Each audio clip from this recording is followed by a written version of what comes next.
Yo, what's going on, everybody? It's the Kitty G, and I'm back again with another video on EGTV. Let me get this light on. Why is this light not on? The light needs to come on. Woo! Let me get my coat off. Why do I have my coat on? I just came from outside. That's why. Woo! Anyways, how you guys doing? Today, we're going to be talking about a lot of things. We're going to be talking about Ben White, £40 million bid, supposedly has been tabled by Arsenal. Also, we're going to be talking about James Maddison. The AFC bell went boom and just told everybody out of nowhere we're linked to none other than the man himself, James Maddison, you know. Woo! I'm excited. And also, we're also going to be talking about Aaron Ramsdale. You know what? As much as we look down at Aaron Ramsdale, he would be a good goalkeeper. He's English. And you know what? It fills one of the English quotas. He's a decent goalkeeper. And you know what? I recently spoke to a Sheffield United fan who told me if we get Aaron Ramsdale, it would be advantage Arsenal, disadvantage to Sheffield United because he's an exceptional keeper, right? Also, we're going to be talking about some other things in regards to Arsenal transfer news. Everything is in the description in the video. If you want to watch it and read that, you can read that. First things first, do me a favor, smash that like button. Let's get this at least 100 likes. You need to help out the channel. I appreciate you guys helping out the channel a lot. Every single like you leave helps me grow and helps the channel grow. And right now, if you can see, we got a question in the video. The question is, Arsenal, are they spending big this summer? Yes or no? Let me know. Is Arsenal spending big this summer? Right now, it's 50-50. The poll's 50-50 between yes and no. And also, share this to your people. Share this to everybody. Let's get the show on the road. You already know what it is, Kitty G. And let's get the show started the right way. So, you know what it is. Bang.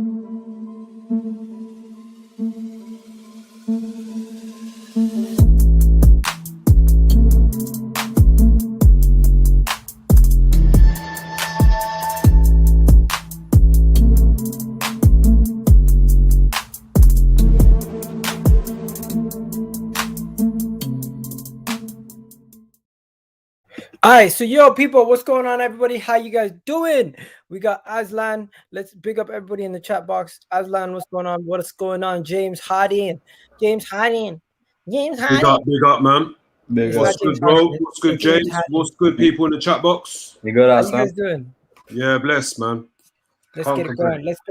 Let's go to the protest and let's get this game started. First things first. Big up to people saying Brexit rebuild. Maddison side. Okay, why to Arsenal? I mean, he's in Leicester, a team that spent 36 million this season to a team that spent 72 million last season. Okay. Big ups. Yep. No way. Yo, we got the Liverpool fan in the house. Yes, sir. Liverpool fans in the house doing his thing. Big up to him. Can you add me to the stream? I'll add you in a bit because right now we need to talk about Arsenal first, and then I'll add you in a bit. Hey, mister, I'll add you guys. Don't worry. What's going on, George? How you doing? Good, man. How are you? You good? I'm chilling. So first things first, get everything out of the way. Big up to Aslan. Big up to James Harden. Big up to George. Guys in the chat, do me a favor. I need you guys to do me a favor. Big favor from you guys. Smash that like button. It really helps the channel. It helps get more eyes to the channel. Every single time you like that video, you see more numbers going up. It's not a coincidence. You guys help us out. We help you out by bringing the best content. Now, let's get this story out of the way. There's a lot of stories. First thing we always do, we do thumbs up or thumbs down, right? And we each talk about the story a little bit. So we're gonna start by talking about the lesser of the stories. The first story is apparently now Borussia Dortmund want to sign none other than Matteo Guendouzi. What do you guys think about that? And are you willing to sell him to Dortmund? He's going anyway, so like his might as well go buy. But can I say something, Egal? How much you not bet? How much you not bet Dortmund are gonna make him a world-class midfielder? Yeah, definitely. I can't believe Dortmund are in for him. What do you guys think? I like it for him. I think it's a great move for him, to be honest with you. I think with Guendouzi, I've always felt that it's an application issue. It's not really a talent issue for me. And so I always rated the player. I think he's going to have a great career, but that's really as long as how much he wants it. I feel like he suffers from Hatem Ben Arfa kind of kind of comparison, really. I think for Dortmund, he'd really excel. If you actually look at Dortmund, they really struggle with kind of deep progressions. And so when you've got kind of a Sancho leaving and something like that, and you've got Brandt up top, I think, Guendouzi will do great in the Bundesliga. There's not as much emphasis on, defending the counter press, really. There's a lot more spaces. So he'll thrive in that transition game. But look, I think it's a great opportunity to move somebody on that doesn't fit our plans, really is where I look at it. And I don't think you can hammer the player on either way. I think both people are kind of at fault here.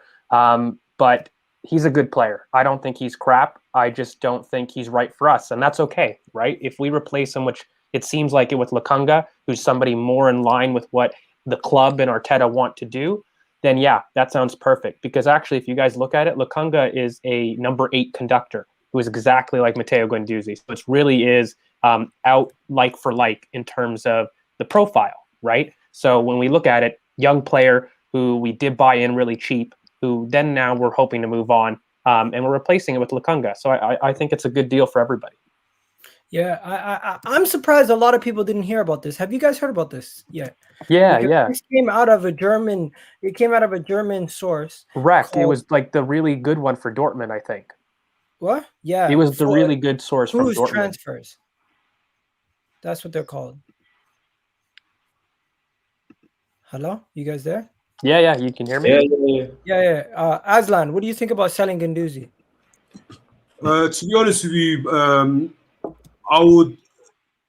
going to feel sad for him to leave. But let's be honest, no player, whether they're as young as Guendouzi or who have legendary status like the king himself, no player is bigger than the club. So I see the young lad's talents.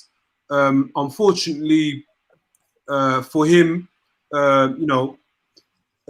he's had issues within the squad and specifically the manager. It hasn't worked out.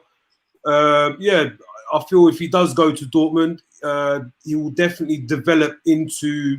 I'm not saying world class because that's a bold statement, but he will definitely progress into being a top player because Dortmund have a proven track record in terms of identifying players from all over the continent or even the world, from leagues, from teams that we've probably never heard of, and then they go on to sell them, develop them, and go on to sell them for ridiculous fees. So Aslan, I'm going to ask you a question. Would you sell him to Dortmund with no sell-on clause, no buyback clause, nothing? Just sell him. Well, I would definitely put a clause in the contract, but unfortunately, the club fails when it comes to those type of specifics in the negotiating. So, but I mean, if we lose out to him or sell him to Dortmund and bring in this Albert Lokonga, I feel it's a like for like, as George said. But I just feel from I'm no qualified coach like George, but from my YouTube world-class YouTube scouting, he seems a little bit more stronger, a little bit more tougher, a little bit more faster on the ball. But in terms of similarities, he is very he doesn't go missing. He demands the ball, turns, and he always looks for that forward pass. So there are similarities there, and yeah, I would be happy if we get the Lokonga signing over the line after we sell Guendouzi. So all the best to him. If he does go to Germany, all the best to him. People are saying bye-bye. Some people are saying yes. I just want a quick answers from the rest of you guys because we don't have enough time to go through every single story in depth by everybody. James, thumbs up or thumbs down? I mean, yeah, he's gone anyway, so yeah, you might as well sell him. Okay, so thumbs up. Realist? 4 for who? Guendouzi to Dortmund. Yeah, he's going anyway. Obviously, I'd want him to stay, but he's gone, so it's a thumbs down from me. Okay, so you're okay with it? Yeah. Okay, and Muhdin? I say thumbs up. Yeah, Egal, bro, big up. Bro, for me, Matteo Guendouzi, it didn't work out, so for me, he has to go, yeah. Dortmund will be back. So you're okay with him leaving? Yes. Okay, and then people in the chat, I'm gonna put that poll in the chat right now for you guys. I'm gonna end this poll. By the way, 57% of you guys in the chat believe that Arsenal are gonna spend big this summer. But my question to you guys now is, thumbs up or thumbs down on Matteo Guendouzi going to Dortmund? What do you guys think? Or do you guys think it's going to happen? I'm just gonna put a simple yes or no. Matteo Guendouzi to Dortmund. They're interested. Do you think yes would mean yes, it's gonna happen? No means no, it's not gonna happen. So just let us know. We got some people in the chat doing their thing. So now we're going to go on to the next one. The next one, I know everyone's just going to say, sell him now. So I'm just going to tell you, we have 2 bidders for Said Kolasinac. I'm quite surprised. Get him the fuck out. Get him the fuck out. Lazio and Napoli want him. So Napoli is interested in him. Lazio is interested in him. You want to know how much money we're going to get for him? I don't know. But one thing I do know is if you want to check out more of the article, it's in the description right now. It's number 2 on the description. So it says that both Lazio and Napoli are interested in Said Kolasinac. Over the last few hours, they've been preparing a bid for the left back. The Serie A teams are interested in acquiring him this summer, based on the report from this Italian newspaper. I forget how to pronounce the name. It's Calamezzerocat or whatever, something like that. Let me read it. Let me get it read out to me. 1 second. Oh fuck! I hate Kolasinac. Calcium Mercato, that's what it's called. And so Kolasinac is set to leave the Emirates this summer. Respectfully, I don't want to spend too much time on this topic. George, just thumbs up or thumbs down. You're happy for him leaving? You don't need to, mate. It's a good one. Leave. Okay. Okay. Everyone else agrees? It's a good thing. We all want him. Yes, double thumbs up. We all want him to fuck off, though. Yeah, he can go. You have to leave, man. He's so fucking brain dead. I cannot watch him play football. Okay, we're done. Stop swearing, guys, please. There's people watching with their kids. Now, moving on to the next topic. The next topic is going to be an interesting one. Interesting one, to say the least. Mohamed El-Neni is Mohamed. to give Mohamed El-Neni a new contract. Now, before you guys go crazy, this just makes sense in the sense that the club does not have the money right now to go get 100 midfielders. So what they're going to do is they're going to retain Mohamed El-Neni's services and probably sell him in the future. I know we're not going to make too much money. I know we're not going to save too much money by giving him a new contract. But at the end of the day, he's going to be fourth or fifth. He's going to be at best fourth or fifth choice in the midfield if we do what we're trying to do this season. So it looks like we might be giving him a new contract. Are you guys upset? How do you feel? I feel like you shouldn't feel any type of way about this. It just makes sense for the club to try to do what they got to do.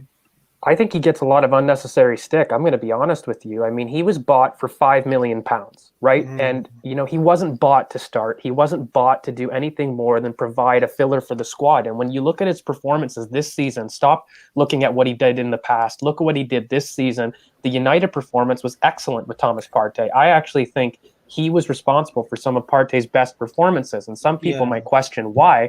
It's because of his profile and what he is. He's a facilitator, right? So when you look at it, there's actually a good graphic going around. He's amongst the most proficient passers in the Premier League. Yeah, George. Yo, we got a neutral in the house today. What I like about El-Neni, all right, so let's go back to El-Neni. I'm just gonna put up his picture. The reason why El-Neni isn't a player who's gonna complain if he doesn't play. He plays one game, he's happy. He's just in the squad. You're a sick guy. Yo, people. Let's just say it as it is. Anyone upset about El-Neni getting a new contract? Okay. Anyone happy about him getting a new contract? Yeah, for me, yes, because he's a squad player, brother. Also, he does. For the big games, yes, sometimes I question myself for the sideways passing, But if you look at the game, Man United faces Arsenal. You see Partey and El-Neni, that game, what El-Neni did. He was playing very well.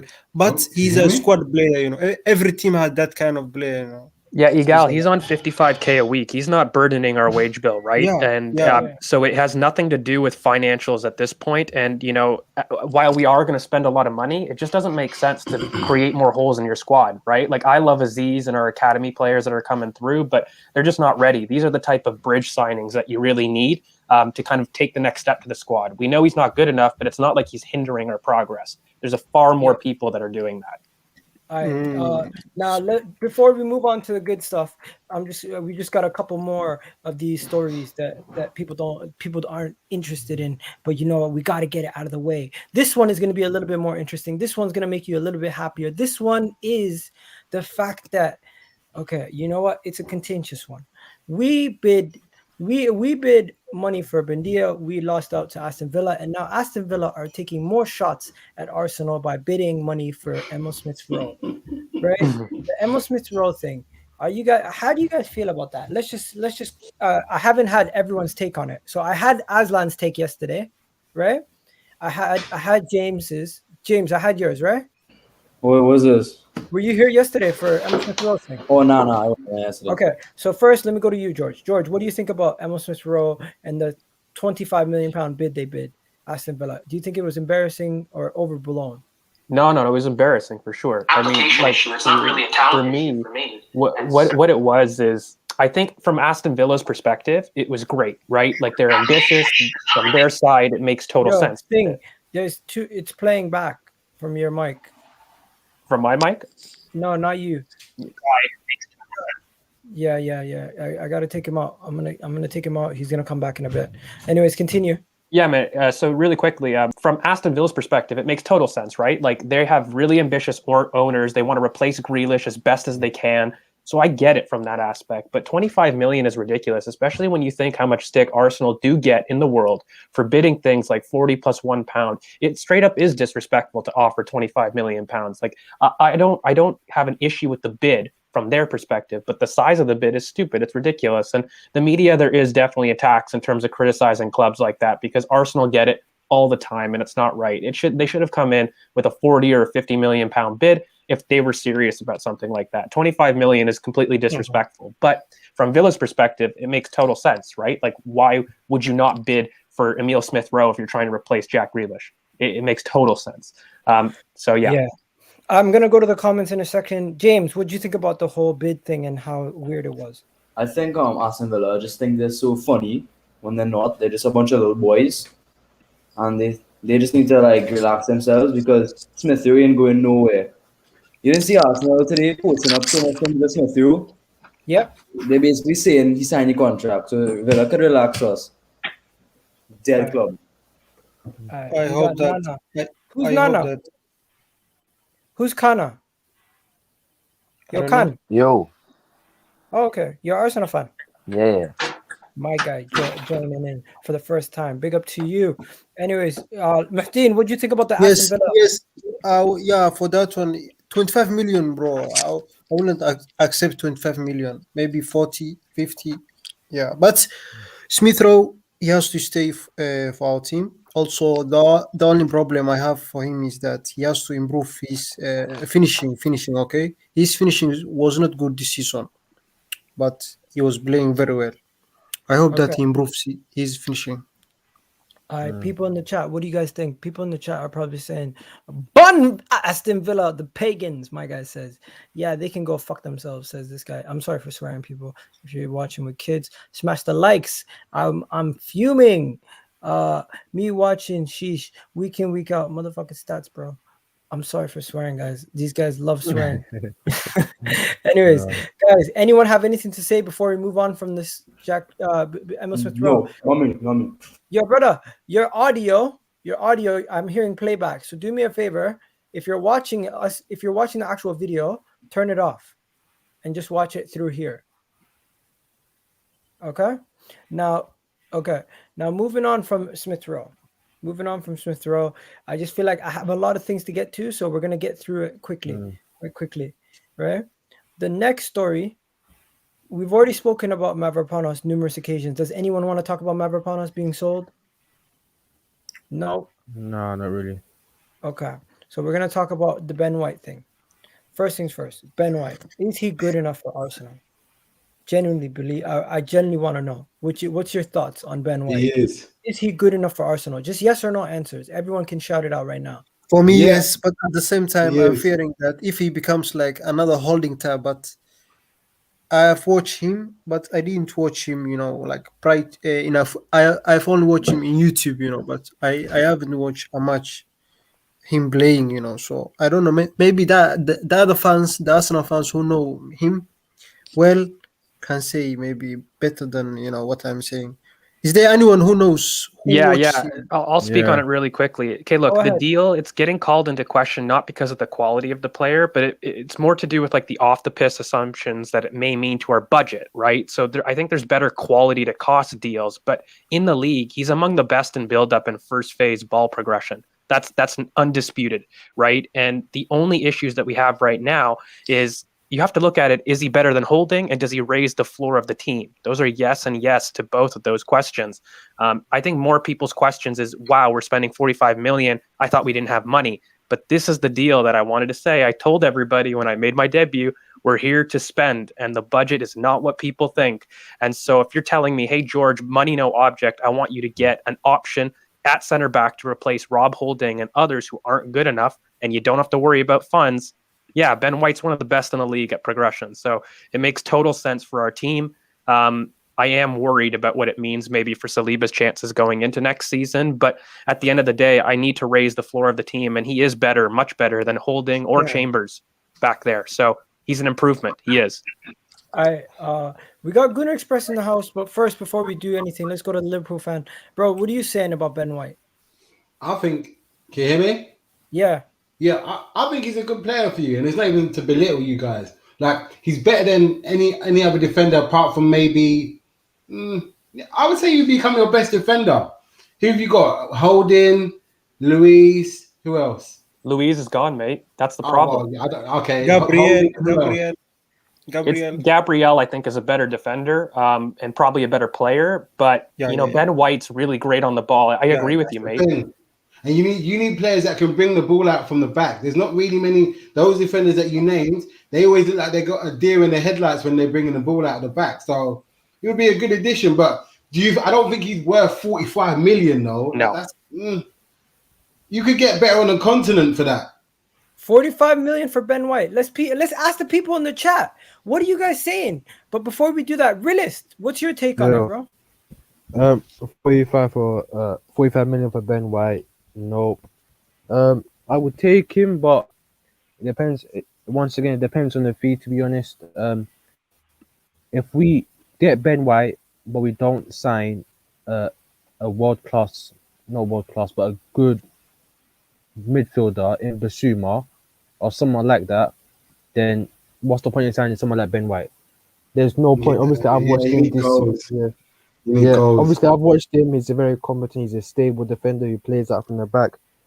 And he's a very good defender. But if we get him, but we don't get anyone else, then there's no point in getting him. But Can I ask you something realistic? Can I ask you a question? If he comes into your defense, do you think he would lead your defense to higher up in the league? No. I think he does. I think we're selling him short.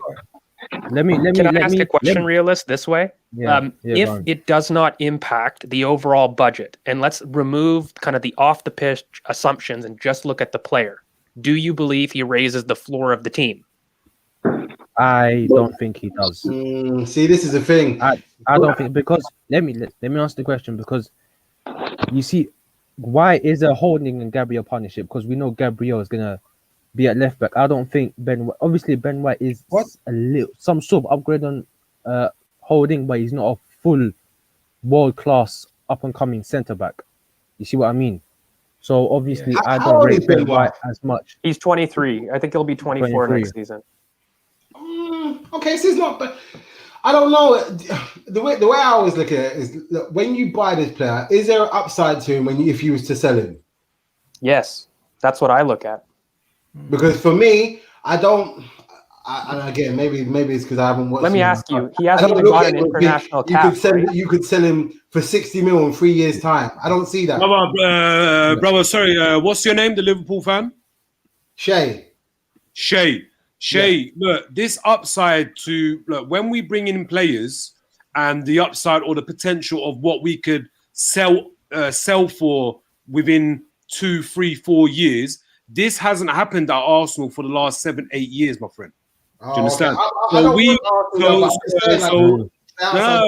No, I'm just making that clear for you because like we bought Özil, went for nothing. We bought Sanchez. We exchanged him for Mkhitaryan. See how that happened. And my mind's gone blank, but there's been many examples of players like Egal even knows on the timeline. Egal, wasn't there a stat on Twitter that we all saw? I saw that. Yeah. So that just goes to show, like, look, when it comes to at the moment, this summer, when we identify or buy the players and address the positions that we do, right? I don't want to hear any talk about there's the potential of us selling. Our track record doesn't prove that. In the last decade, we didn't do one bit of smart business, and when it came to sell on, we didn't do it. So this new decade, we can't be bringing that into discussion. All we can focus on is the players' ability and qualities and what they're going to bring to the team and to the squad, and whether they're going to hit the ground running. Yeah, that's fair enough. Essentially, so if we're going to go and spend 40, 50 million on the guy, what are we saying in 3 years' time we're going to sell him for 100 mil? This type of talk is, in my opinion, irrelevant or shouldn't be spoken about. Like, yo, friends. Yo, what's up, bro? What's going on, boy? And also, what do you think about this? Because I've spoken to a lot of the guys. I spoke to Gunnar Express. I spoke to Aslan. I haven't spoken to you, Mahdeen, and George. So we need to talk about this guy. For me, I want to say one thing. There's two things you need to consider. Obviously, the fee, 45 mil sounds like it's too much for him. I know there's that English tax that. That's what you're paying. You have to consider that as well. So, really, is 45 mil for him too much considering the English tax? I don't know. My issue is the lack of experience. We don't have experience. He's proven in the Premier League. That's one positive thing. He's proven in the Premier League. That's one. It's 1 year. It's one year. Season. One season ain't proven. One season. Yeah, I think we need somebody who's a little bit older who has that experience. Because you can easily say, with that same analogy, that Rob Holding has Premier League experience. Doesn't mean he's any good. Rob Holding was not playing. He was played in the Premier League for a long time. I feel like we need somebody who's a little bit older to support these young centre backs that we got. But the problem you're going to have is, and this is not, I'm not throwing any shade or anything like that, but the problem is that the players that we Liverpool had this problem a few years back, whereby you're in this kind of space whereby you're not really top, but you're not middle of the pack either, kind of thing. So it's difficult to find a player that's going to, one, slot into your team straight away, and two, elevate the players that are there already. That's the problem that you have at the moment. And like you said earlier, I believe you could get a better player for half that money on the continent. Like that, I don't know who the other guy was, but you're paying. Was my. Yo, let me just stop you guys right there. Everyone in the chat, there's a poll. I need you guys to answer that poll. Is this a good deal or a bad deal? £45 million for Ben White for Arsenal. Is this a good deal, or do you think it's a bad deal? Or if you don't think it's a bad deal, you can also put bad deal if you think it's not a good decision for the club. Right? You know what Arsenal should do? One second. Oh, sorry, guys. One second. There's somebody somebody's trying to join in. Yo, Patrick. Okay. Yo, you're an Arsenal fan. I'm a Ghana through and through, mate. All right, what do you say? Nice. What do you say about Ben White? Let me throw a question out there. Before any Ben White rumors came about and before Sky Sports said anything about Ben White, would anybody, let's say 3 weeks ago, would have said, you know what, the guy we need to buy is Ben White? You know what I'm saying? Nah, I think that's the wouldn't say issue. No one's saying Not a that. single. But this is You the know thing, what though, people would bro. have said? You know what people would have said? We need to spend 50 million plus on a good defender. That's what right. people would have But said. Ben White wouldn't be the guy. I don't think we Listen, needed to listen. spend on a center back, to be honest. I didn't want to spend big on a center back. My choice was Tosin, who has a release clause of £10 million from Fulham, and he's homegrown as well. Like, that was my idea for getting another defender in a body in terms of Yeah, being well, in man, there. that goes for Fulham. Yeah, so I liked him, but ultimately, when I look at it, I do look at it this way, right? Is he an improvement on Rob Holding and Callum Chambers? Yes, he is. What are the ages for those two players? 24, 25. What are you replacing in there? You're replacing the depth in terms of that. So I don't really look at it in terms of, is he a good player ultimately? Is he raising the floor? That's all I look let at. me stop you right there. People on Facebook, come join us for the rest of the video on YouTube. The link is in the video and it's also pinned in the Arsenal Insider. Let me ask you a question. Let me ask you a question. 1 second, bro. I'm just trying to do this right now. Sorry. And J Ling's fams says Maddison is a Man United fan and hates Arsenal Twitter. He is a United fan. That's cap. Yeah. He might be a United fan. Is he a United but fan? his dad's an Arsenal Yeah, fan. he is. He's But idolized. let's just go to Patrick. That's Patrick, bad. it's your first time on the show. What were you going to say about Ben White to Arsenal? I had a question. With regards to Ben White, is he the best defender at his current team? Is he the best player at his current team? No. No, the defender, not No. player, defender. No, but he's not. he is a good defender. don't get me wrong. So why are we going after him instead of someone much more Because he's experienced? better than the players that you've got at the moment. Well, apart from Gabriel. Is it- He's not. He's not better than Gabriel. Really?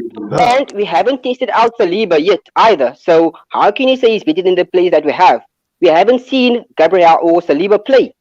So I I've think seen we should Gabriel give. play. I ain't seen Saliba play. Well, But that's a Yes. management Listen, issue. I'm saying Gabriel and Ben White is no better than Gabriel and Holding. Oh, wow. Okay. Exactly. No, I don't agree with that. Exactly. He's definitely better than Exactly. Rob. I No, totally agree with you. Bro, what did you say? Wait a second. Ben White and Holding. Let Express Okay, talk. let me ask you a Yo, question. wait, guys. Ben White Let is Gunner better, Express bro. jump in. Let Express talk. Let Express talk. Okay, go on, sorry. I laugh at this because you're all saying that Ben White's a good defender. You've also all just admitted that Lewis Dunk's a good defender because you've all just said that he's worse. I've than, literally or said Ben that White's worse he's a than shit Lewis Dunk. defender. Well, most of you, I know you read this, but most people in here would say that White's a good defender, and you've also just admitted, without saying it, that Lewis Dunk's a good defender because you think he's better than Ben White. So No, they're both shit, bro. they are both shit. They are both shit. No, they are. Let him learn.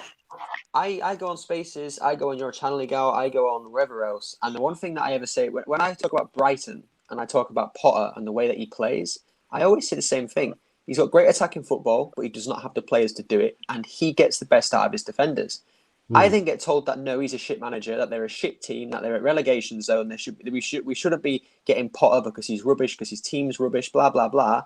Why do we then want their defenders if their team is so rubbish? Or is it the fact that you just don't want to admit that Potter's actually a pretty good manager?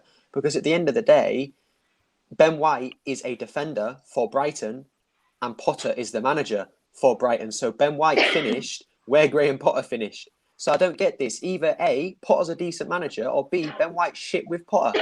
And this is what I don't get. Arsenal fans it's not about that. The question is you're removing context, mate. The question is, Ben White's Ben not White better than anybody. Shit. than what we have right now? Is he better than No, Saliba? Egal, that's a great question. But again, I've used this analogy before. It's like having a trash bag and upgrading to a golden one. It's still a trash bag. They're still not good That's enough. not true. Who's the trash? Who's trash? We should not go and spend £50 million just to get a better player. We can go and get better players for 20 mil. There's better players in that. Yeah, I agree with that. £30 million. So this whole notion that but he's better than Holding, I don't care. That's not what I have an issue with. It's the fact that we're going to go and spend 45 to 50 million pounds. First off, on a centre back when we don't we need one, but not anywhere near as highly as any other position.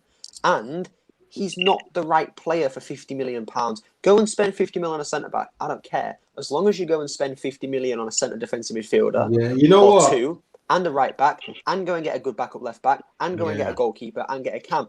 I don't see us first off spending all that money because that's lots of money. And but Gunnar, mate, that's what I think we're still saying. Isn't the right player. It's poor in the context of you not knowing what the entire budget is. That's what it is. It's not. So I'd rather make the signing last then. This is what I'm saying. The Ghana fact that we're Express, making I will him ask you a the question. signing is worrying. I want to ask you a question, okay? Go ahead. Yeah, Ghana Express. I want to ask you. First of all, we need a centre back. We really need. We are desperate to get a centre back. If you want to get a centre back, which other centre back would you get? Lacroix from Wolfsburg. Huh? Maxence Lacroix from Wolfsburg. Lacroix, yeah, he's excellent. But the thing is, I think always brings out left shouting names. I'm surprised you didn't get him before. Egal, we've spoken about Lacroix here. What's the defender's guy? We've spoken about him. Is it Sven Botman? No, George, I'm not gonna lie, mate. Good centre back, yeah. When I heard you mention that Rydal Baku, I checked him out, quality. But Guna X, this Lacroix or Lacroix? Yeah, Lacroix. Where does he play? Conga. Right centre back. Centre back. No, but like, is he from? Does he play in the Bundesliga? Yeah, Wolfsburg. Oh, okay. Same team. Wolfsburg, yeah. I'll definitely have a look at it. Wait. Stop right now. Bro, Wolfsburg's such underrated. I just want to answer. At this point, I don't need an explanation. I just want clear-cut answers. If you try to give me nuance or context, I'm going to stop you right there. Ferns, yes or no? Thumbs up or thumbs down to Ben White for 45 million? Thumbs down, bro. Hell no. Thumbs down. Same thing. No. Hell no. What's the All right, question? Up for me. What's the question? Mahdeen says up. Okay. Yes, Aslan. yes. Oh. What for Ben White? Is it a good or bad deal? No, For just thumbs up or thumbs 45. down. No context. 45 million. Thumbs down. All right. What about you, bro? Thumbs up or thumbs down? Thumbs down. Patrick. Thumbs down. All the way. What about you? Thumbs down. George? Yeah, I would do better deals. Never for 45 million. AC Milan just got Yo, more. Patrick, you from South Africa, bro? Look, can I just Yes, quickly I say, am. Egal? Yeah. Can I just quickly say, look, Cape with this whole figures thing on whichever player, put Ben White to a side.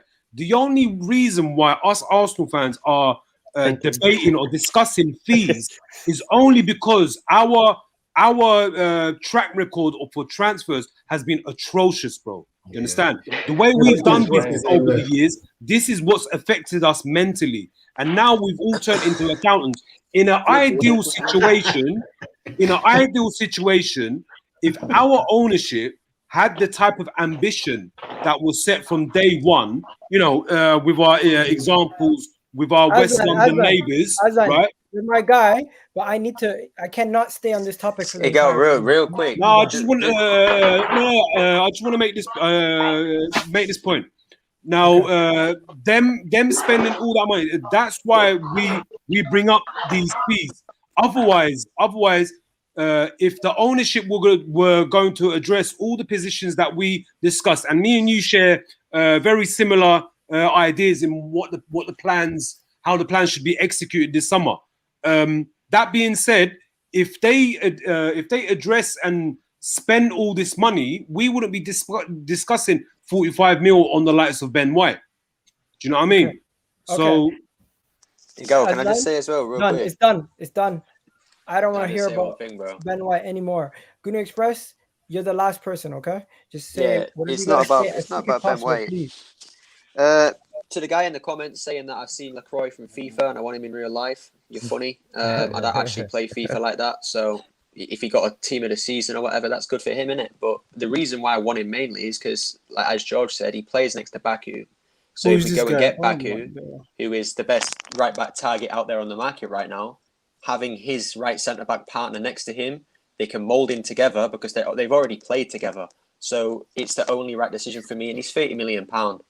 Chelsea want him. Chelsea don't buy crap centre backs. We've seen that, so he's the best option for me anyway. Okay, so the next person we're going to be talking about, I'm just going to tell you guys right now, I've spoken to some people about him. I don't know too much about Aaron Ramsdale. I've asked around. Dead keeper. Everyone, Oh my God. Stop. Dead Let me keeper. finish. I'm saying Kill that. myself. Stop. Let me finish. So first things first, let me bring back everybody from Facebook. Big up to the people from Facebook. And let's get the people on Twitter back for this one too. So Aaron Ramsdale. The situation with Aaron Ramsdale is Arsenal are interested in signing the Sheffield United goalkeeper who recently moved from Bournemouth and is currently playing for England.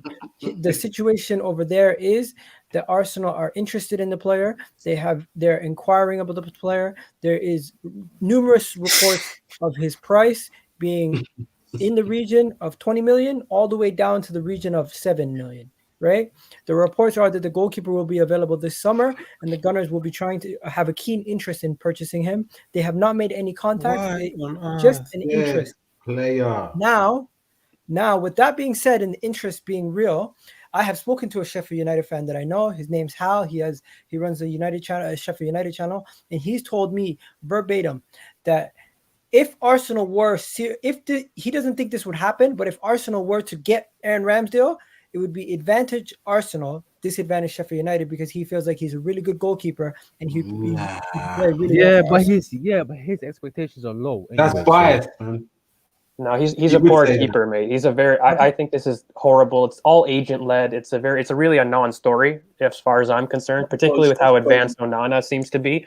And for Ramsdale, he's really one of the worst keepers in the division, particularly. So no, it's really poor. He's the worst.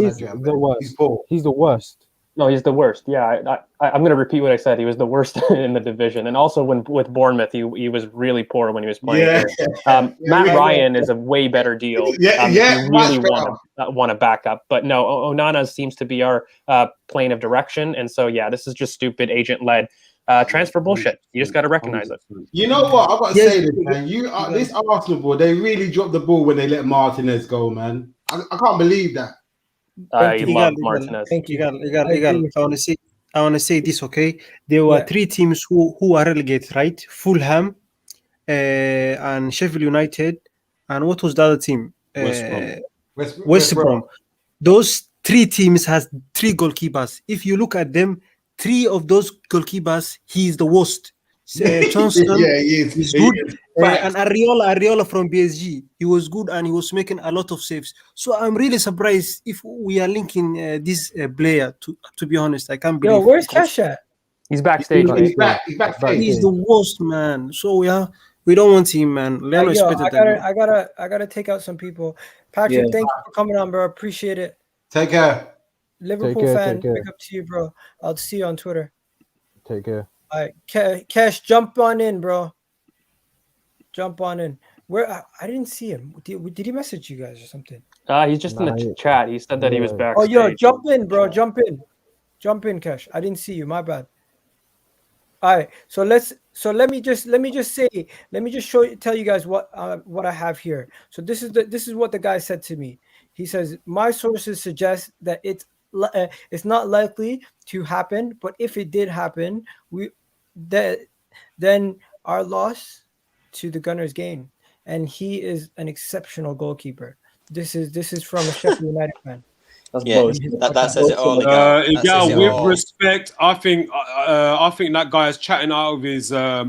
He's chatting out of his rear end, and he only said that to you just to gas you up. I agree with George. I also believe it's an agent-led news report. It's probably for him to get a better deal at Sheffield United or possibly move on. But come on, this guy is nowhere near the quality for Arsenal Football Club. Let's be real and honest. The thing that Sheffield United guy is saying, he's not lying. He thinks he's a good goalkeeper because he's a good goalkeeper for Sheffield United. They won the Championship 2 seasons ago. Their team's shit.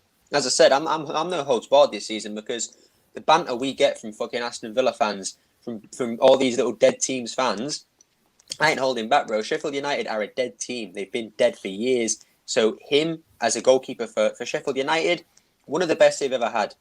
But that's how it is. For Arsenal Football Club, he ain't. So I ain't hearing what Sheffield United fans' opinions are on him coming to our club because our club's 20 times the size he'll ever be. So he can have his opinions, and I respect him. And he probably is. Again, he's a good keeper for Sheffield United, but they got relegated, innit? So Egal, have you got any Someone mods in has the the chat, audio bro? playing in the background. But yo, Egal, have you got any how mods you in the doing, chat? bro? I'm all right, man. What's up, man? What? I'm all right, man. What's up, man? Can I read what's in the chat? No, I said, don't you have any mods in the chat, bro? Because people are typing all types Mum, of silliness, bro. Some foolishness in the chat, bro. You're a mod, bro. Are you dumb?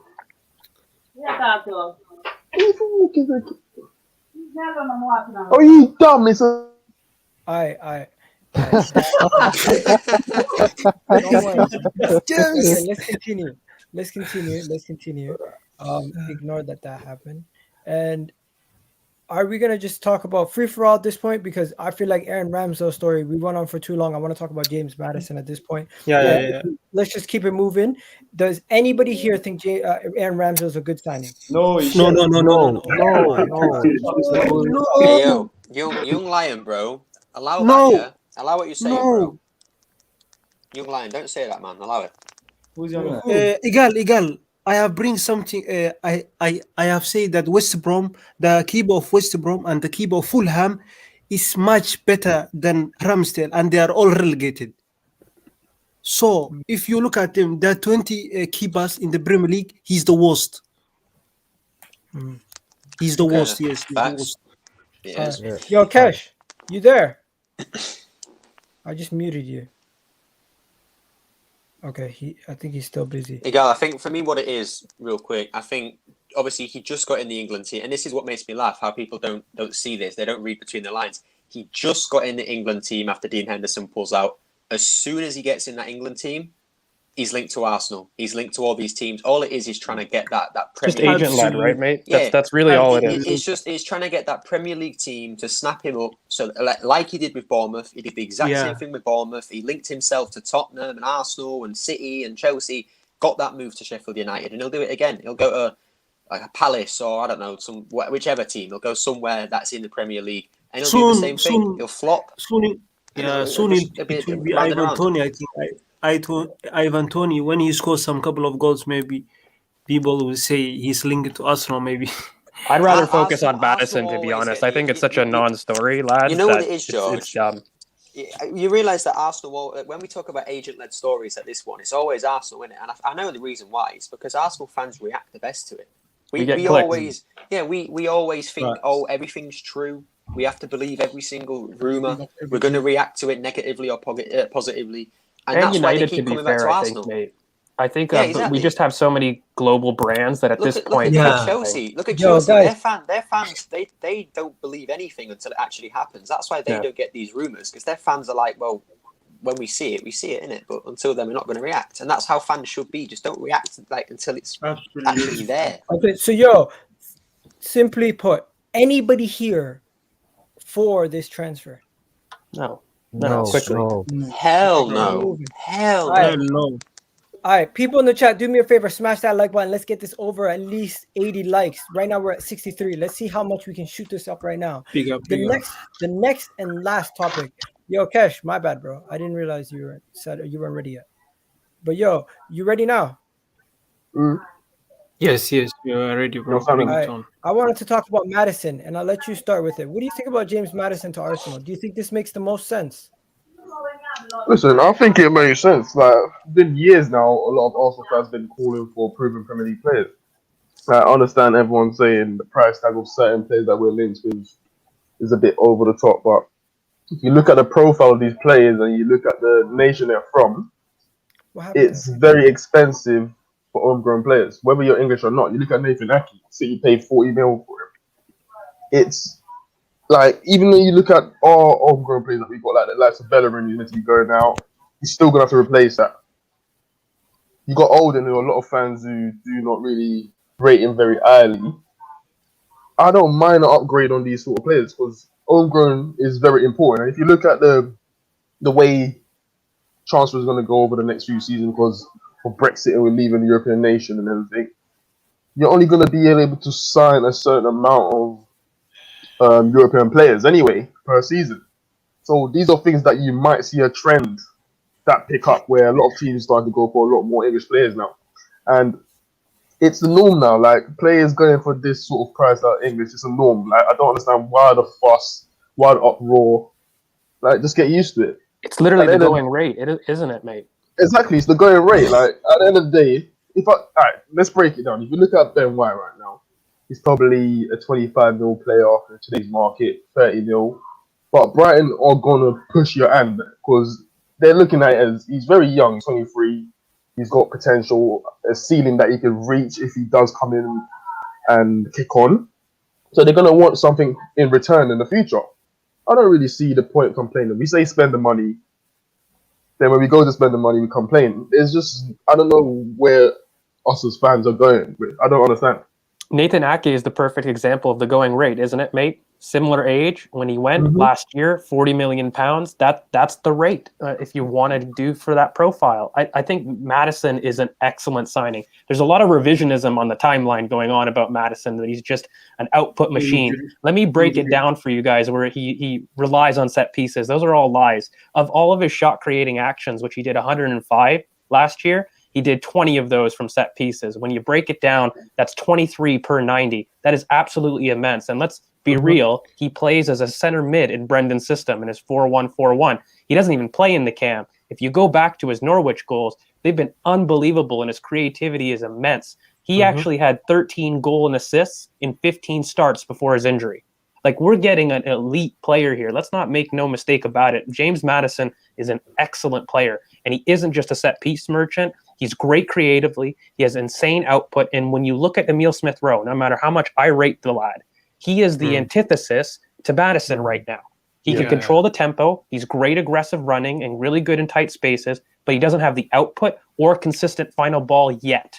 When you add these two together, mate, they fix each other's flaws like immensely. So yeah, this is an excellent signing. He's so versatile. He can be in a 4-2-3-1 or a 4-3-3. He's 24. He's hungry. He's pissed at not being in the England squad. And you know what? I would actually encourage people to go look at some of his interviews, because this guy's mentality is off the charts. Like, when you look at scouting like this, you have to consider it. And what I love about him is he always plays the ball forward. If you watch him play on the half turn, he looks and he penetrates. He doesn't care where it is. So you know what? I love this transfer. I think this is going to be massive. His passing is good. His passing, I've seen. But the problem of him is that the injury is the... it's useless, mate. He's not injury prone. He's got the only big injury is the hip. Last time that he's injured. No, I showed you the opposite. I showed you that he's really good and he's not injury prone. Yo, Jack Grealish, let me just say this, has missed more games since 2018, 2019 than James Maddison. Jack Grealish has missed 31 games due to injury, and James has only missed 13, and most of those came from this season. Yo, let's ask CK what's he got to say before we go to the next man.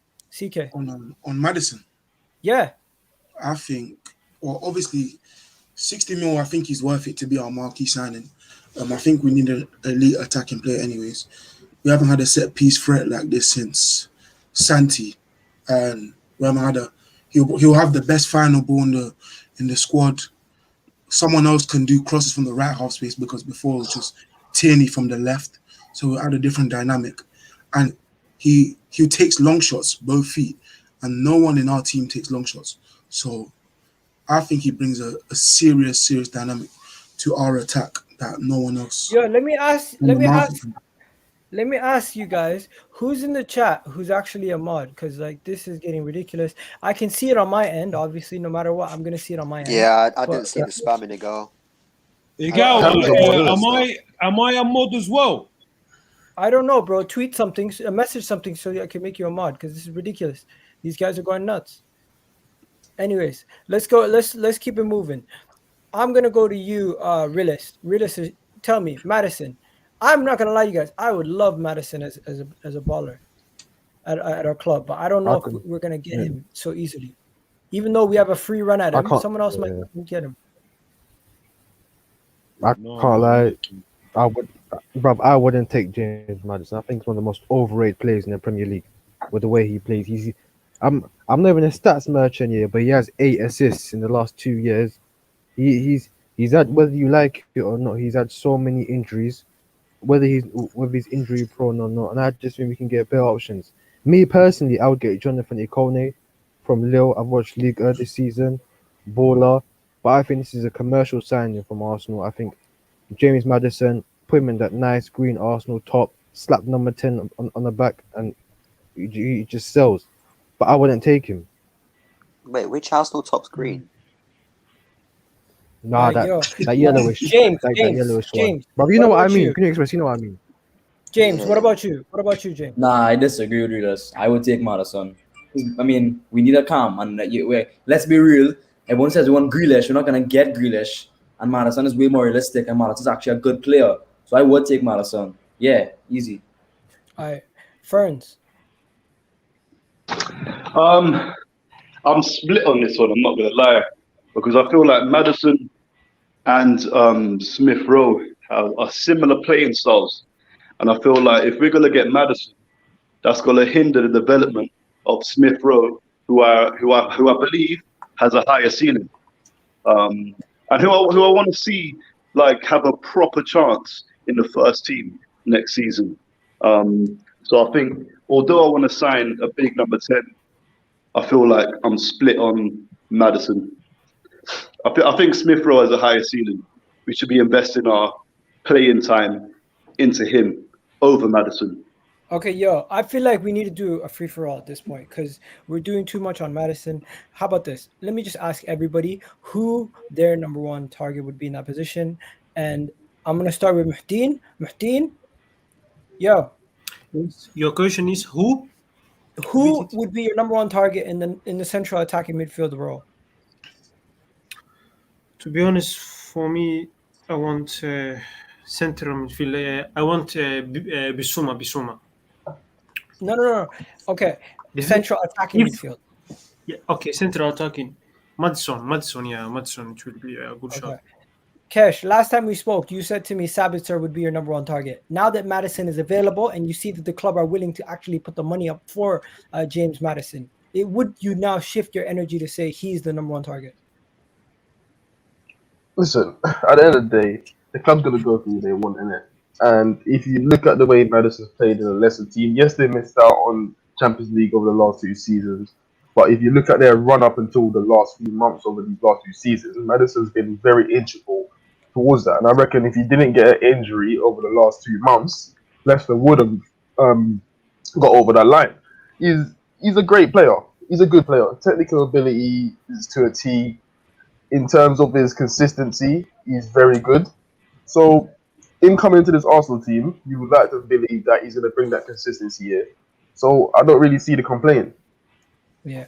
People are saying new settings, Kesh. My guy. Anyways, yeah, George, who's your number one target? Mate, I didn't think we were playing in this pond. So everyone knows on Twitter I was a Houssam Aouar fan because I see it in the $30 million bracket. I thought that's what we're playing in. But if you're telling me we now can play in the $60 million bracket and we're willing to pay for Maddison, Maddison's the best for the system. If I look at who is going to facilitate right now, Emile Smith-Rowe, and what we have with Xhaka, and you look at that as a front line, that starts to become a very complete front line. Emile Smith-Rowe in the left half space, Xhaka in the right, and James Maddison, a poppy sharpshooter who gives us output and a free kick threat. That's immense. So, yeah, I'm for James Maddison. He's probably my top target if that's what we're willing to pay. So, yeah. Okay. And then next, TK. Yeah, for me, I'll be quick.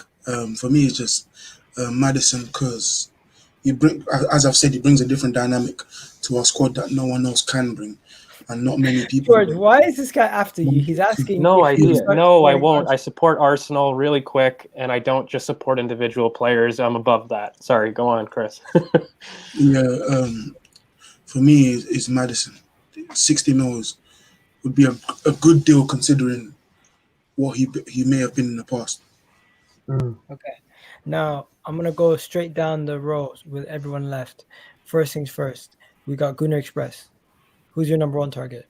You're going to say Superjet Grealish. No, because Nias ain't a 10.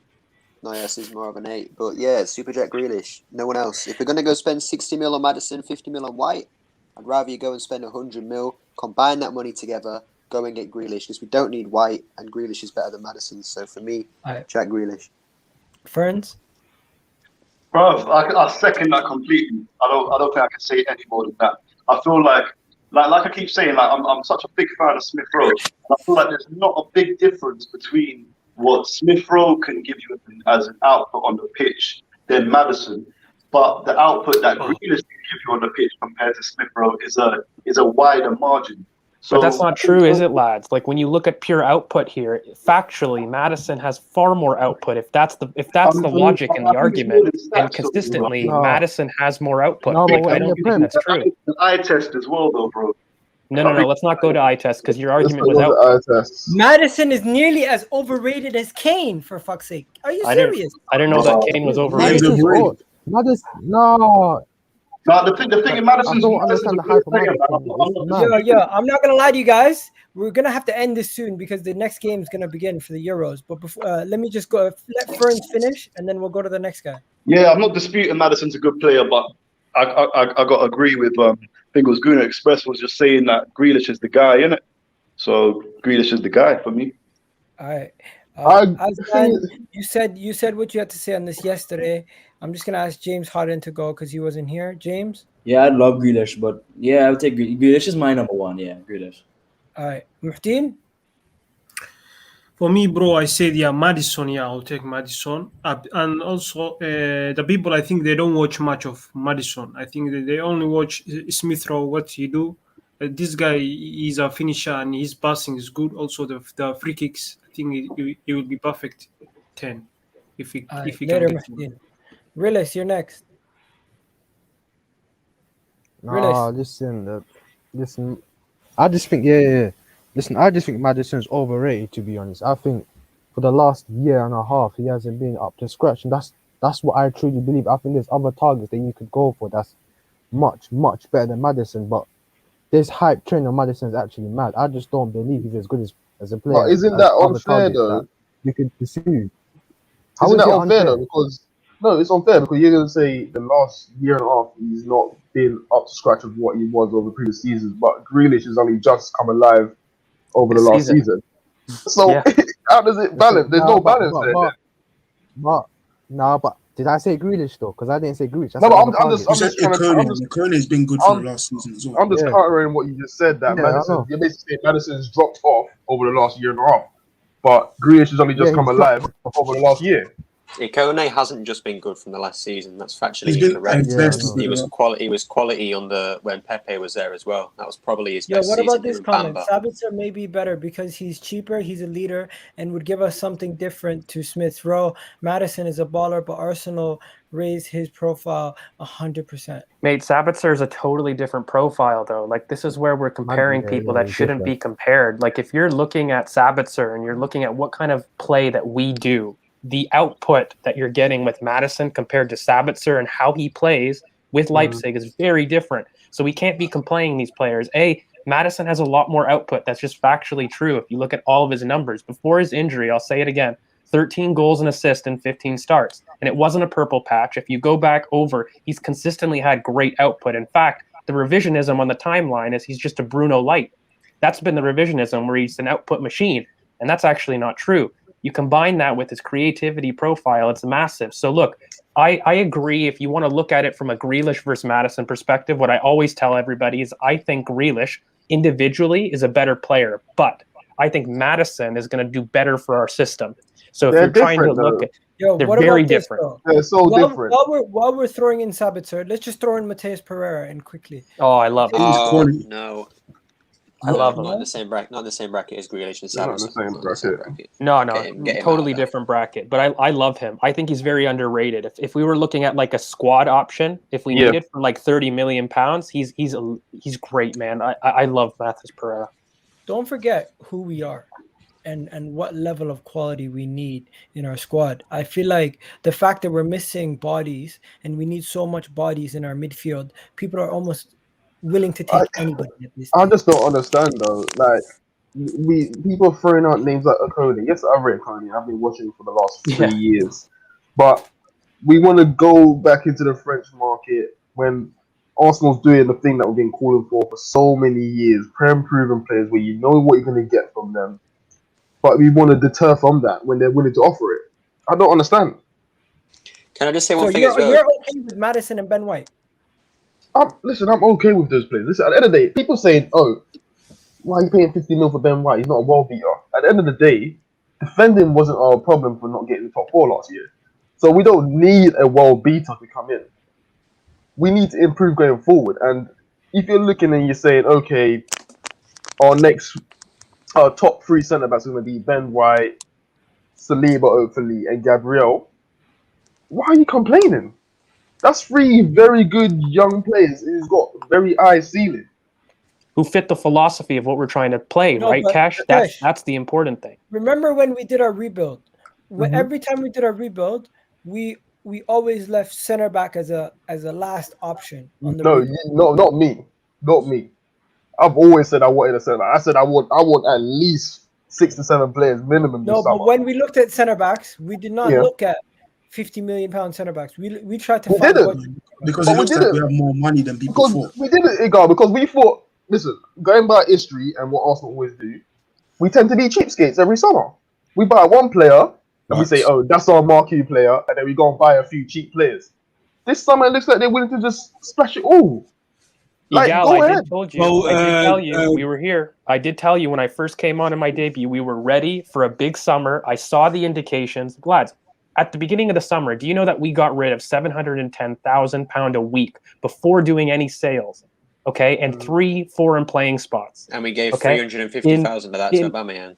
Yeah, don't worry about that. We have missed that in the No, but last that's wave. that's okay, forgetting details. You can't add just that. take the 700,000 Hold on. and not take away the money you're Let giving. him land, Gunners. Let him Hold land. on. Let him land. Hold on. This is what we did at the beginning of the summer. Add to that, every summer in the second summer, KSC have invested, and they've invested in £150 million. I expected that. I didn't expect us to go beyond that. And you know what? It really looks like we will. All the things that I will say is that at the end of the day, we have to look at things in the context of the bigger picture. So I think Ben White, everyone's afraid because of what it may do to our window without knowing what we're going to do in the end. That's where I see it. It's not really on the quality of the player. And I think you just have to keep asking yourselves, does it raise the floor of the team? And it's a simple yes or no answer. And for me, Ben White is better than, say, Holding, Chambers, and any of the depth options that we have. And so you have to say, yes, objectively, he will make us better. And like Kesh said, we had the 3rd best defense in the league, arguably second since Boxing Day. That's a fact. But we don't need that addition. We need to start buying to our philosophy. And that's the big thing that we need to do. And Ben White is that. So if we're willing to spend big, let him do it. Can I stop you right now and just show you guys the Kesh? Last time we did a rebuild, do you remember who we put in the team? What, me show remind me. We done 2, didn't it? Remind me when. You put Lamptey in there. It was Lamptey. The players that we've been linked with, I think, was Bissouma on there? Yeah, Or Awa? Yeah, Bissouma will have been in. So we have Leno in goal, Max Aarons, Saliba, Gabriel, Kieran Tierney, what do you call it? Partey, Sanderberg, Odegaard, Saka, Pepe. Rob, who put Sanderberg ahead of Bissouma? That team is shocking, Jesus Christ. That's shocking. Aaron's, who put Aaron's up there? Those are the players who've been linked with, man. Oh, God. Oh, no. right, okay. ODEGAARD. So, like, these weren't your preferred choices or your top No, choices? these are players that we've been linked with, and we have to pick from who we've been linked with. Yeah. So this is not like our best 11. At the time, we were being linked with Max Aarons. We were being linked with Sanderberg. Odegaard was basically staying. We were being heavily linked with a gentleman from Celtic who's now going to Leicester, Osman Edwards. And in this rebuild, we sold a lot of our players. We literally just got rid of a bunch of the whole entire team. So my reasoning behind showing you this is look at how much our predictions change as a team and as fans. So quickly, things change so much. And yeah, look, I mean, look, what I wanted to say earlier with the whole, you know, going out and spending big money for Ben White. Look, I'm all open. At the end of the day, it's not my money. It's not any of our money. But just going on recent history and our track record going into these transfer windows, we've always, like Kesh said, we've been cheapskates. So, and with what George's predicted early on, if this is the case this summer, like we're going to be doing a total 180 and go all out and identify the players, and money is not an issue, I don't have a problem with it. Because I've also said that I would much rather us identify the players more in the Premier League, majority, than in the continent. So if we're going to spend 50 mil on Ben White, 60 mil on Maddison, I expect us to go and spend 30, 40 mil on a right back then. I expect us to go and spend 40, 50 mil on a striker then. Do you know what I mean? But okay, so to do this quickly, let's just do this quickly as a group. Penalty for Netherlands, by the way. What are we doing in goal? Building a team again. Penalty for Netherlands. Who scores their penalties? It'll probably be Depay. Depay, yeah. Wijnaldum. He's probably going to try dink it. Like I hope it's Wijnaldum, because I've got him on my fantasy team, innit? So I want him to step up and score it. So goalkeeper, is it Onana or Leno? Onana. Leno's leaving, he better leave. Leno's dead food, bro.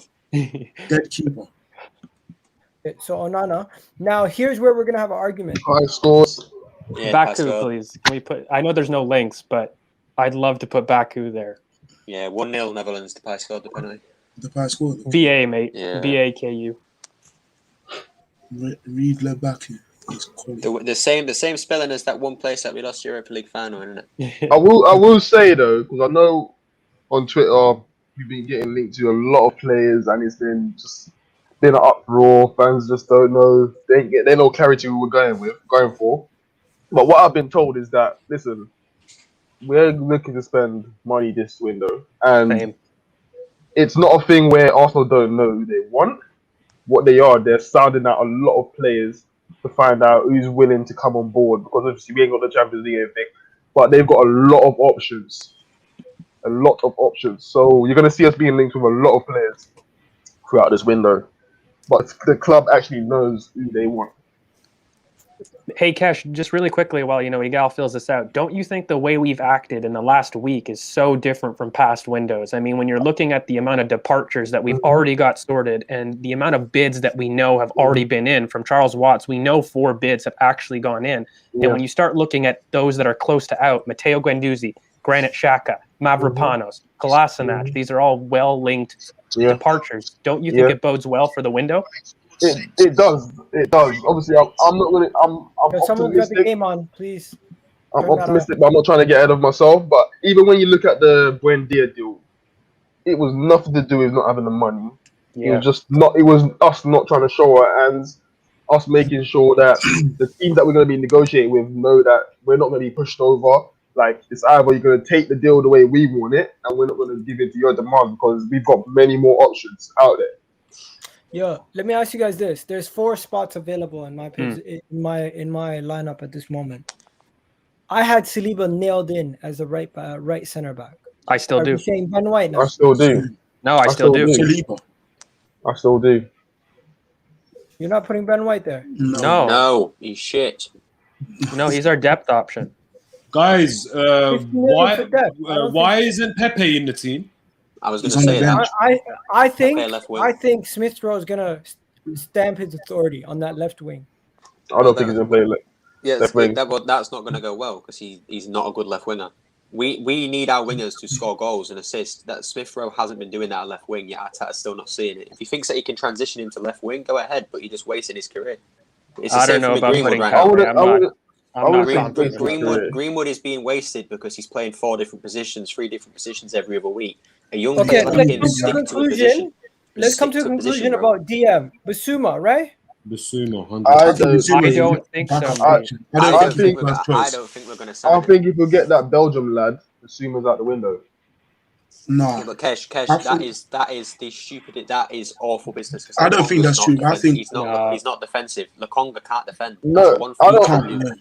So it's not. I don't think it's necessarily that. I genuinely do think they're going to get Ruben Neves instead of Zuma. No way. I think I genuinely feel that. No, not at all. You don't think so? Why is it? No, mate, because it doesn't make sense. Patson Daka goes to Leicester. Everyone seemed like, Arsenal missed out on another target. Shut the hell up. So who do you think there's going to be the 2 midfielders to bring in there? So I think Lokonga is for sure, right? But he's a Thomas Partey profile. He's like a conductor 8, so that's the backup. But in terms of the other partner, I've always said it's going to be a sitter. I have this feeling it's going to be Camavinga, guys. Like, the only reason I can see why Bissouma is not being done is because we're waiting to find out what Camavinga does, which, by the way, happens on the 28th. So. Perfectly. But I can't spell some of these. What happens on the 28th, George? Camavinga, man. Run out or he gets officially on the market on the 28th. George, I agree with you, and it's come to my mind, my thoughts before, but then I just think PSG is lurking as well. I know, but you know what, mate? I actually wouldn't do it. So this is the odd thing. I actually would prefer Bissouma because I think he's much more of a sitter, and I think he'd facilitate Partey a lot more. Young. Bro, he's 18 years old. I agree with as you. good as he is now, within 3 years, that guy could be sat in League 2. You don't like young players. No, I think he's unreal. But mate, you know what I have the problem with is I think Camavinga as a profile is a lot more like Partey. Like he's a conductor 8 with a free role, and that's where I have a problem with it. So I would actually prefer Bissouma because he's more of a sitter, right? I want to replicate what El Nini does, but way better because I think that's where Partey had his best games. And I don't think Camavinga will do that, but I have this sneaky suspicion, lads, that he's the first choice. Because let's be real, if we wanted Bissouma, it'd be done. It's not a question. No, look at this. Look at this. This is the team that we've done. Are you guys okay with this team? No, I don't like the Camavinga for Bissouma, bro. No, swap the wingers. Is too young to swap the wingers. Too young to do what? Take Saliba out. He's too young. To be influential within this team, or to make Camavinga to make that spot his own role. He's so good that he's he's generating. I'm not dismissing the French League One. Like I'm not gonna disrespect it and call it the Farmers League. Look, it's a competitive league at the end of the day. It's a professional league, but the League One, French League One, and the Premier League, these are different kettles of fish, bro. Different kettles of fish. This guy cannot come here at 18 years old and play 30 plus Premier League games. He won't. I think he could. He will break down. I think he could. He definitely. I hear you. Look, at the end of the day, we're just sharing opinions. We're sharing opinions, but I just feel that Bissouma, being 6 years the senior, being 3-4 years more experience in the Premier League, I feel Bissouma is the better option.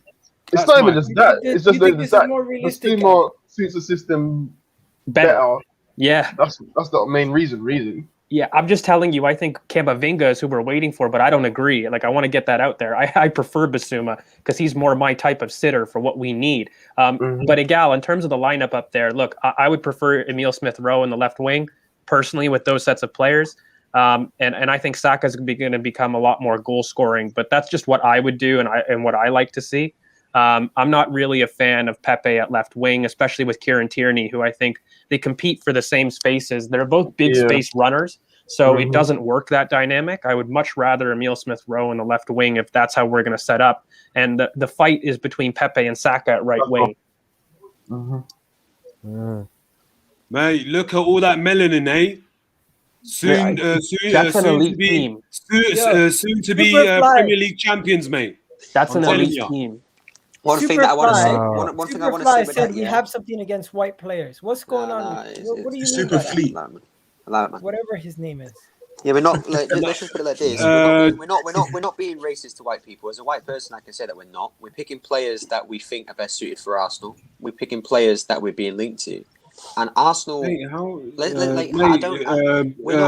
saying we're being racist, they're obviously very sensitive. If we're being racist, telling who the alternative should be. I mean, what makes no sense is me and George. I know are white. I don't know about any. Obviously, I don't know about Aslan. I'm sure you're Turkish, so I don't know. I'm not going to assume anything. Yeah. Well, I'm olive skinned. I mean, I'm olive skinned. You know, like. No. Look. No, I know what you mean. If it's going to be black and white, you could say I'm more closer to being white than I am black, right? So there's no racism here. We're picking players who we want. There's no racism here, man. I'm just highlighting the brothers within the squad. That's it. Exactly. Mate, that midfield, by the way, Let's be honest. I want to bring this back to the football because that midfield, lads, like it's crazy. You know, the amount of levels that we jump. If I'm not just saying this because it's Arteta, if any manager don't finish top 4 with his team, and I'm not saying, well, I was going to say you could get Champions League for Europa League, but we're fucking in it, aren't we? So yeah, if you don't get top 4, sacked. I don't care. If you finish fifth, of course. I'm with you, Gunnar Express. Maybe I want. Josh, was it you that said? You guys are. Was it you that said if Arteta loses 5 games, he's sacked, or was it Aslan?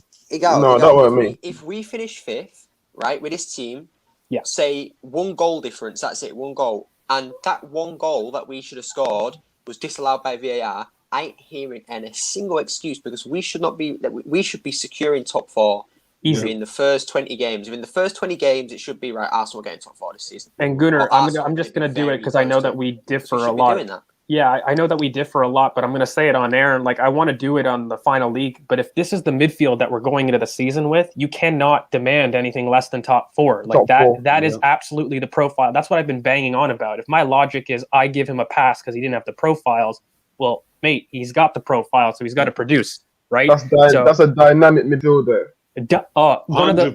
One of the best in the league. You know, you need squad depth to become challenging and everything, but on paper as a starting 11, that competes with the best and the best, like 100%. Mm-hmm. Wait, real quick, take Aubameyang up, put Martinelli in it. Aubameyang's not in my team. You know what I think that'll happen? Oddly, this is my prediction. I hope it does. The Spurs game when he's gone to AFCON, I think that's when Martinelli may actually speed up this transition of shifting Aubameyang out. Because I think it's going to happen. I just don't know when, but I predict in AFCON when he gets the chance, you know, that big game with Spurs when we miss it, I think that's when he steps up. So someone in the comments just said that there's still better teams. There's no way we're finishing top 4 even with that, but there is. Because, yes, Chelsea will be title challengers if they get a Haaland or Hakimi. Either one of them. If they get both, then I think they've won it. City are going to be up there. But let's look at Man United. Jadon Sancho's not going to get them. He's a great player. They're going to play him on the right wing. They're going to play him out of position. They're going to play him in the wrong role, and he's not going to improve them as much as they think. They need a good DM, some good centre backs, and I don't see them getting all 3 of those areas. So I think that United will drop out. I think Liverpool will have a great season because someone made a point yesterday on the terrace that Liverpool's players come back from the Euros and stuff really early because Van Dijk's not gone. Robertson will be coming back soon, etc. And they'll have a good season if Van Dijk can stay fit. But what other team really is there? Tottenham are shit. Leicester will drop. If we sign Maddison, I said City will be up there with Chelsea. I think for me, Liverpool, Chelsea, City are 3 teams that will be in top 4.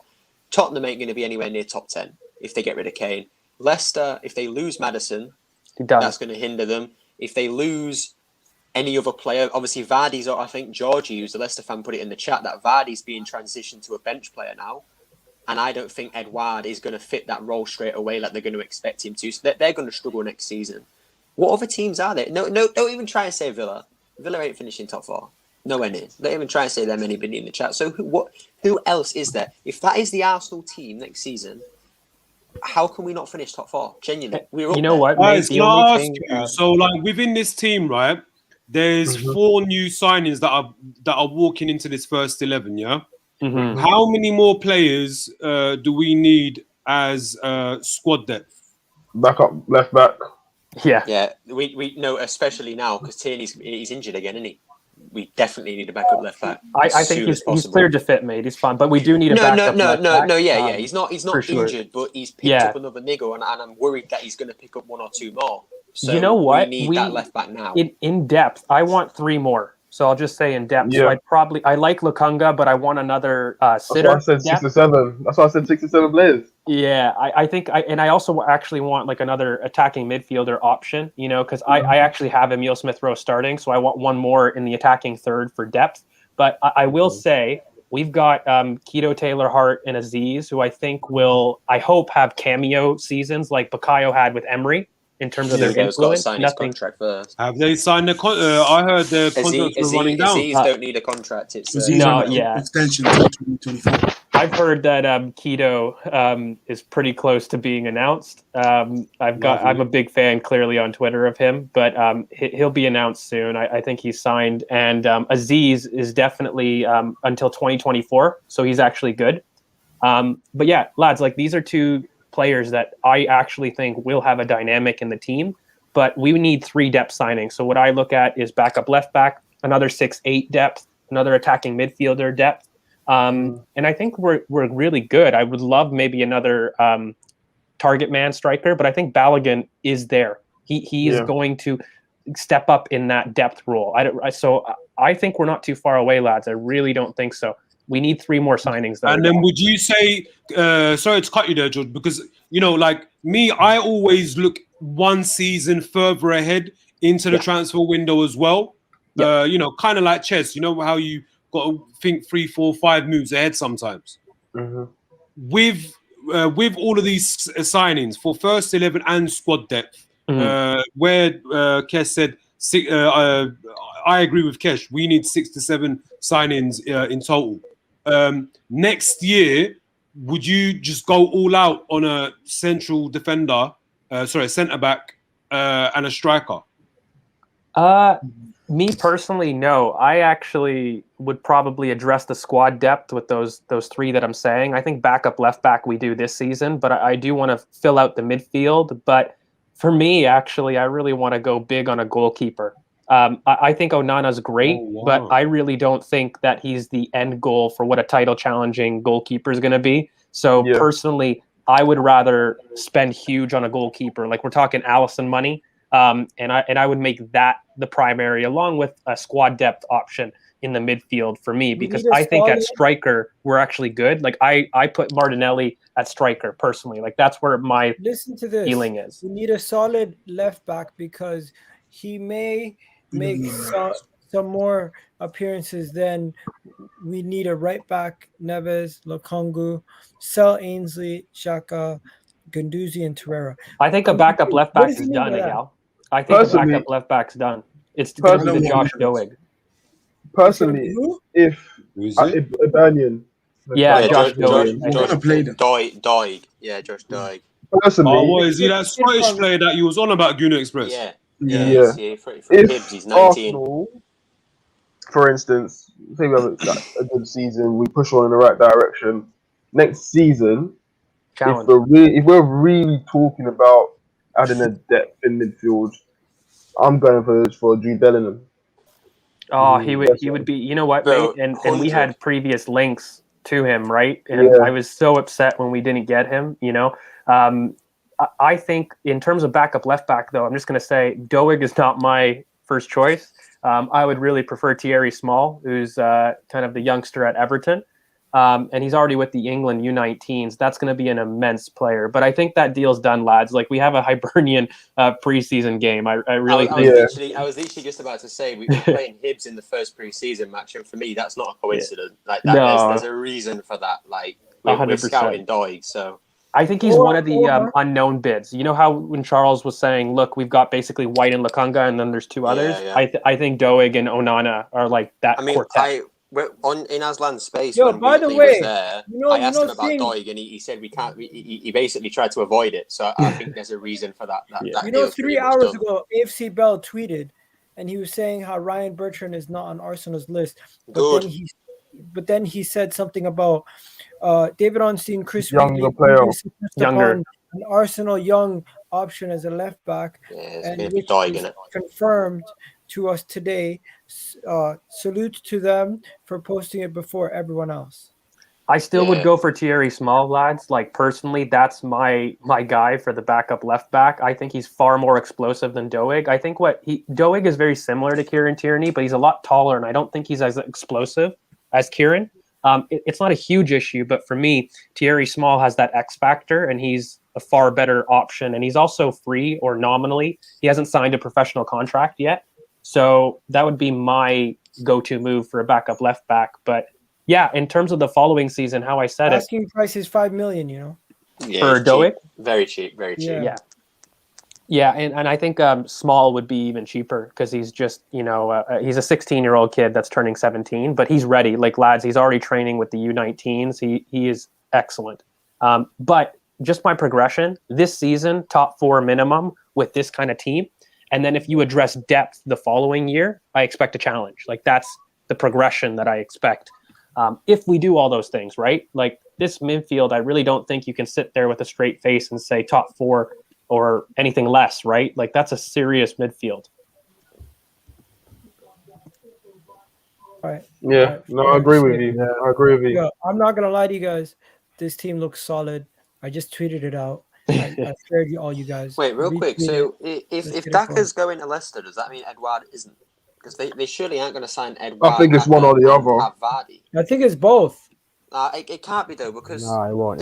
I understand what Georgie's saying, and I see it. That Vardy is decreasing. He's old. He's 34 now or something. Like, he seems older than he is. Yeah, he's getting on. Younger than he is. But I think they're going to start moving him to bench, and then within 2 seasons he's gone, or he'll be like Wes Morgan was, where he's just that old head that just pops in and around every now and then. But they can't get Daka and Edouard. They're both going to demand the same amount of playtime. So for me, if they're getting Daka, Edouard's back open.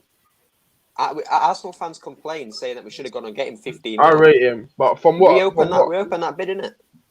I rate him, but from what I've read is that the club they don't like his work rate. They think he's a good goal scorer, but he's got the work rate to play in the system, and it's true. His fitness ain't quite there as how they'd want it to be. I think Balogun's better. Like, if you look at his cameo performances against City, and this is what people tell me, George, you gassed the youngsters too much. But no, like, look at his actual output. Oh my God! And you know what? I just want him to get a chance to show it. I think he's a lot better. And even I just think no, we got Balogun. Yeah, 100%. I'm with you there too. So I really don't look at striker as like a position of need, really, in the future. Like I said, next season I actually oddly would go for the goalkeeper. I know that we're going to get an Onana probably this window, but I want to upgrade hugely there. I want to go for an Alisson type in the back there. So that's my personal.